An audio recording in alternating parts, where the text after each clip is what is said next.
Hello guys, welcome back to our channel again and good morning all of you.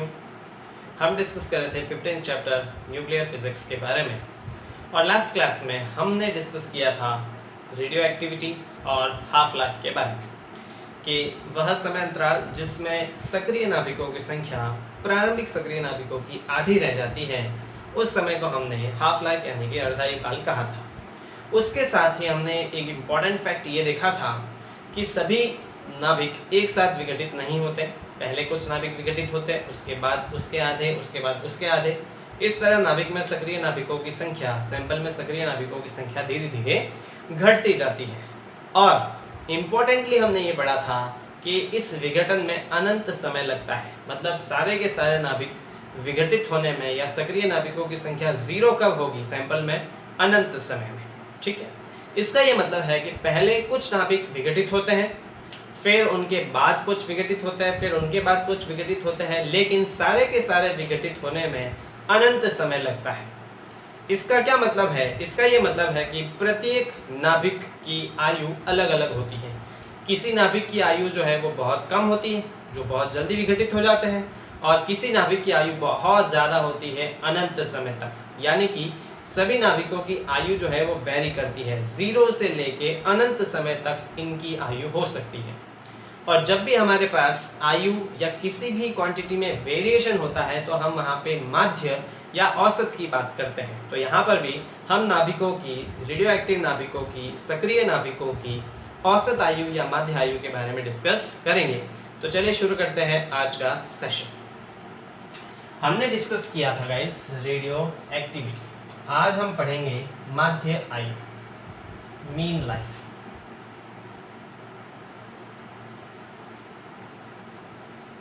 ठीक है, देखिए माध्य आयु बेसिकली क्या, माध्य आयु निकालने का रीज़न ही क्या है? क्योंकि सभी रेडियो एक्टिव नाभिकों की आयु अलग अलग होगी। कोई बहुत जल्दी विघटित होता है तो कोई अनंत समय तक विघटित होता है।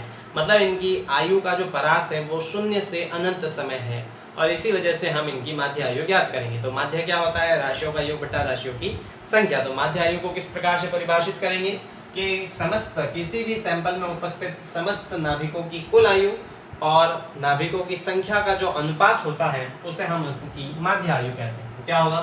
किसी रेडियो एक्टिव नमूने में, रेडियो एक्टिव नमूने में उपस्थित सभी नाभिकों की,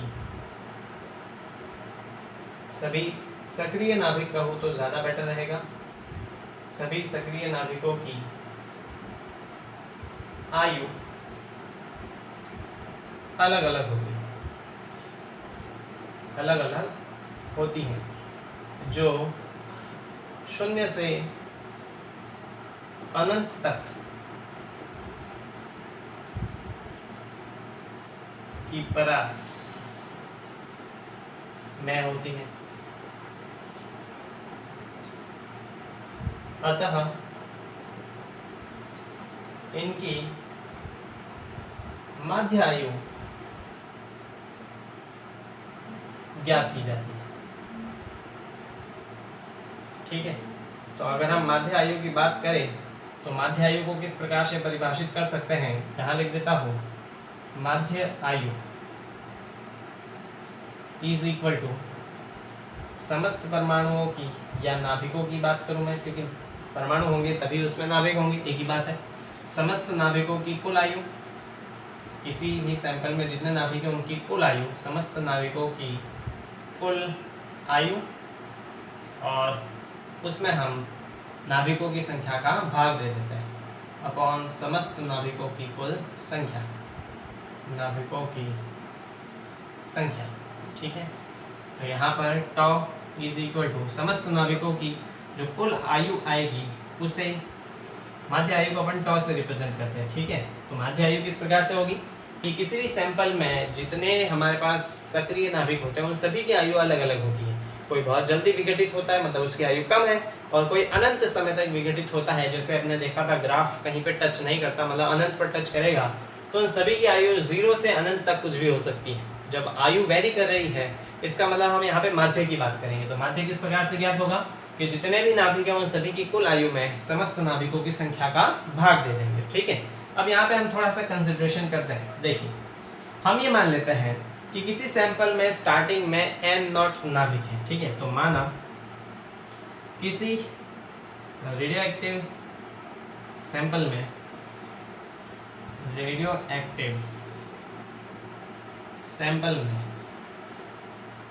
प्रारंभिक नाभिकों की संख्या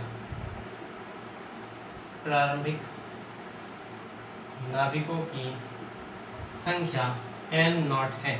ठीक है, हम ये मान लेते हैं कि जो प्रारंभिक नाभिकों की मेरे पास संख्या है वो n0 है। मैं इसको पहले बंद कर देता हूँ, ये हमारा फॉर्मूला है, इसका अपन यूज करें। ठीक है, तो किसी रेडियोएक्टिव सैंपल में मान लेते हैं प्रारंभ में नाभिकों की संख्या n0 है तथा उसमें से सक्रिय नाभिक विघटित हो रहे हैं। तो हम ये मानते हैं कि dt समय में dn नाभिक विघटित हो जाते हैं। ठीक है, तथा dt समय में dn नाभिक विघटित होते हैं। तो बहुत कम समय में हम ये मानते हैं कि ये थोड़े से नाभिक विघटित हो जाते हैं। और अगर इतने कम समय में ये थोड़े से नाभिक एक साथ विघटित हो रहे हैं, मतलब इन सभी नाभिकों की आयु एक समान होगी और वो हम मान लेते हैं कि स्मॉल t है। तथा चूंकि dn नाभिक एक साथ विघटित हो रहे हैं, ठीक है, एक साथ विघटित हो रहे हैं, अतः इनकी आयु लगभग समान होगी। क्योंकि ये एक साथ अगर विघटित हो रहे हैं, भले कम नाभिक ही एक साथ विघटित हो रहे हैं, मतलब इनकी आयु लगभग समान होगी, तभी तो एक साथ विघटित हो रहे हैं, अतः इनकी आयु समान होगी। माना यह आयु t है, कितनी है? t है। अब t वर्ष हो सकता है, सेकंड हो सकता है, कुछ भी हो सकता है, अर्धायु काल का मान कुछ भी हो सकता है। एक इंपॉर्टेंट चीज मैं आपको बता दूं, देखिए अर्धायु काल जो है वो हमने ये पढ़ा था कि lambda is equal to capital T is equal to होता है 0.693 अपॉन लैम्डा। ठीक है, तो अर्धायु काल क्षय स्थिरांक पर निर्भर करता है। क्षय स्थिरांक ज्यादा होगा तो अर्धायु काल कम होगा और क्षय स्थिरांक कम है तो अर्धायु काल ज्यादा होगा। अलग अलग रेडियो एक्टिव पदार्थों के लिए क्षय स्थिरांक अलग अलग होने के कारण सभी की अर्धायु काल भी अलग अलग होगी। कुछ सेकंड से लेकर हजारों सालों तक भी हो सकता है इसका मान। जैसे पोलोनियम की अगर बात करें तो उसका केवल 10⁻⁻15 सेकंड होता है अर्धायु काल, यानी 10⁻⁻15 सेकंड में उसमें नाभिक जो है वो जस्ट आधे हो जाते हैं। जबकि वही हम यूरेनियम की बात करें 238 की, तो उसका होता है 4.5 × 10⁻9 ईयर्स, बहुत ज़्यादा, 45 अरब या खरब वर्ष के आसपास। तो सभी की अर्धायु काल जो है वो वेरी करती है, अलग अलग रेडियोएक्टिव पदार्थ के अर्धायु काल का मान अलग अलग हो सकता है। ठीक है, कुछ सेकंड से लेके ये बहुत हजारों सालों तक भी हो सकता है। ठीक, तो हम ये मानते हैं कि किसी रेडियोएक्टिव सैंपल में स्टार्टिंग में नाभिकों की संख्या n0 है और dt समय में छोटे से नाभिक dn नाभिक एक साथ विघटित हो जाते हैं। और अगर ये एक साथ विघटित हो रहे हैं तो इनकी आयु लगभग समान होगी, और जो हम t मान लेते हैं तो t सेकंड हो सकता है, ईयर हो सकता है, मंथ हो सकता है, इसकी यूनिट हम डिस्कस नहीं कर रहे हैं। तो आप देखिए, अगर एक नाभिक की आयु t है तो dn नाभिकों की टोटल आयु कितनी आ जाएगी? dtn आ जाएगी। तो क्या लिखेंगे यहाँ से? dn नाभिकों की कुल आयु कितनी आ जाएगी? dn नाभिकों की कुल आयु जो आएगी वो आ जाएगी dn और इंटू t। ये केवल dn नाभिकों की कुल आयु है। हमें तो सभी नाभिकों की कुल आयु चाहिए, तो सभी नाभिकों की कुल आयु निकालने के लिए इस छोटी सी आयु का हम क्या करेंगे? समाकलन। तो समस्त नाभिकों की कुल आयु निकालनी हो, अगर समस्त नाभिकों की कुल आयु, तो इस छोटी सी आयु का हम समाकलन कर देंगे dn इंटू टी। और समाकलन कहाँ से कहाँ तक, आयु कहाँ से कहाँ तक वैरी करती है? 0 से लेके अनंत तक वैरी करती है, तो 0 से लेके अनंत तक ये मेरे पास इस सैंपल में उपस्थित सभी नाभिकों की कुल आयु आ जाएगी। क्लियर? तो इससे हम वैल्यू किस में रख देते हैं? माध्य आयु वाले में। तो देन माध्य आयु की मेरे पास क्या इक्वेशन आ जाएगी? माध्य आयु टाउ इज इक्वल टू समस्त नाभिकों की कुल आयु कितनी आ जाएगी, 0 से लेके अनंत तक dn इंटू टी, और अपॉन में समस्त नाभिकों की कुल संख्या, प्रारंभ में नाभिकों की संख्या कितनी है, n नॉट। तो ये वाला फॉर्मूला जो आएगा ये माध्य आयु शो करने वाला फॉर्मूला है किसी भी रेडियो एक्टिव सब्सटेंस में। माध्य आयु को इसी फॉर्मूले से ज्ञात किया जाता है। तो हम इसको ही और आगे पढ़ते हैं और इसको सॉल्व करने के बाद माध्य आयु का एक सर्टेन फॉर्मूला फाइंड आउट करते हैं। ठीक है गाइस, चलिए तो मैं इसको यहाँ लिख देता हूँ। तो माध्य आयु टाउ इज इक्वल टू, ये लिखा है dn/t(n0). ठीक है, यहाँ से हम क्या जानते हैं, हमने पढ़ा था रदरफोर्ड-सोडी का रेडियोएक्टिव विघटन का नियम। ये विघटन की जो दर है इकाई समय में विघटित होने वाले नाभिकों की संख्या वो प्रारंभिक नाभिकों की संख्या के समानुपाती होती है, यानी कि dn/dt बराबर होता है लैम्डा इंटू n। यहाँ पे माइनस आधा था गाइस, और माइनस केवल ये दर्शाता है कि सक्रिय नाभिकों की जो संख्या है वो धीरे धीरे यहाँ पे घट रही है। तो हम यहाँ पे माइनस नहीं लेंगे, हम यहाँ पे प्लस लेंगे, मतलब हम इसमें किसकी बात करेंगे, हम मॉड की बात करेंगे, क्योंकि माइनस तो केवल ये दर्शाता है कि ये सक्रिय नाभिकों की संख्या यहाँ घट रही है। यहाँ से अगर मैं dn की वैल्यू निकालूंगा तो dn बराबर क्या आ जाएगा, लैम्डा n तो है ही, ये dt इसके गुणा में आ जाएगा तो इंटू dt। तो यहाँ dn बराबर आ जाएगा लैम्डा n इंटू dt। ये dn की वैल्यू इसमें पुट कर देते हैं तो क्या आ जाएगा मेरे पास, tau is equal to integration 0 से इन्फिनिटी, इस dn की जगह आ जाएगा लैम्डा n dt, ये आ जाएगा लैम्डा n dt, और इंटू में क्या है t इंटू टी, और अपॉन में n नॉट। क्लियर।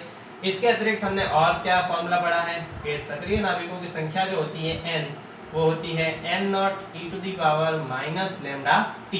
क्लियर।